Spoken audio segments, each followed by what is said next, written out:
Now with your Storm Team weather, here's Chief Meteorologist Chris Ramirez. Sponsored by Jim Bass Cars and Trucks. Well, today we got up to 91 degrees here in San Angelo at Mathis Field, 90-degree temps across the Concho Valley. We're going to have another summer-like day for tomorrow. But as we go into the next several days, we're going to see very warm temps. We could see a few storms on Wednesday to isolated showers, but this is going to be mainly east of San Angelo and our eastern counties there. But we do have a cold front on the way that's going to bring us back down into the upper 70s just briefly for Saturday and Sunday, actually for Friday and Saturday. And then as we're going to go into the start of next week, we're going to have those warm temperatures returning to the picture in the mid-80s to low 90s going into the start of next week. Looking at that time lapse for the past several hours, we dealt with mostly sunny conditions. We hit the 9-degree mark just after the 3:30 hour. Now 8 in the upper 80s as we got closer towards the 9 o'clock hour. We're still seeing some relatively pleasant conditions, and we're also dealing with some dry air, so those overnight temps could be a little bit chilly if you are out and about within the next several hours or so. But right now here in San Angelo, we got up to 91. The average temperature is around 81, so we're definitely about 10 degrees above that normal, with our record set at 1925 when we got up to 99 degrees last night, getting down to about 46 degrees for us here. And then looking at the next several hours here, we are expecting to see those temperatures once again a little bit chilly, partly cloudy to mostly clear, but across the area we're seeing those temperatures in the 70s just to the south of San Angelo and El Dorado, 71 in Sterling City, 67 degrees in Eden. We were dealing with very dry conditions today, so we were dealing with also breezy conditions, and there is actually a pretty big wildfire that's burning in the southern portion of Crockett County there, and now that dry line is now retreating back towards the west here. But we're dealing with some very dry conditions, but at the last time I checked, there was a 5,000-acre wildfire burning in the extreme southern portion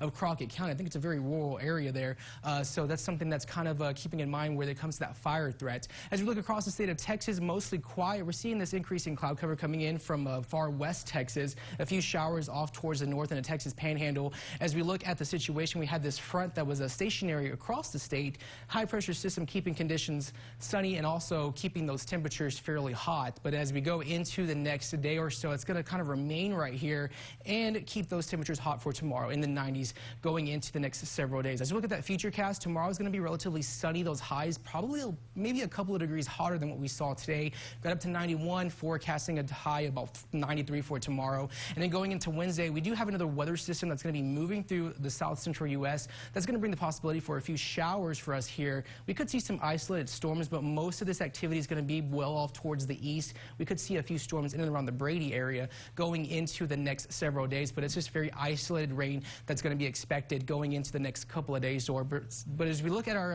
futurecast rainfall, just very light rains expected, not really expecting to see any heavy widespread rain, but looking at those overnight hours, temperatures in the 60s, eventually in the 50s going into tomorrow morning. So definitely bring a slight jacket, but it's going to warm up tomorrow, so you're probably not going to need it for most of the day. Tonight, getting down to 57, partly cloudy, winds out of the west at 5 miles an hour. We're going to be topping out at 93 for tomorrow. Another mostly sunny day, still remaining hot. Winds out of the north at 5 miles an hour there. And as we go into the next 7 days, expect to see those temperatures once again start ramping up into the 90s for Tuesday, in the upper 80s for Wednesday. We have a 30% chance of a few storms possible going into Wednesday, but very isolated and mainly to the east of San Angelo. And then sunny and very warm weather expected for Thursday all the way until next Saturday. We do have a front in the forecast going into Saturday. We're going to go up from the upper 80s to the upper 70s, but still remaining relatively warm for the next several days. Overnight temperatures in the 60s and 50s for the next several days. We'll be right back.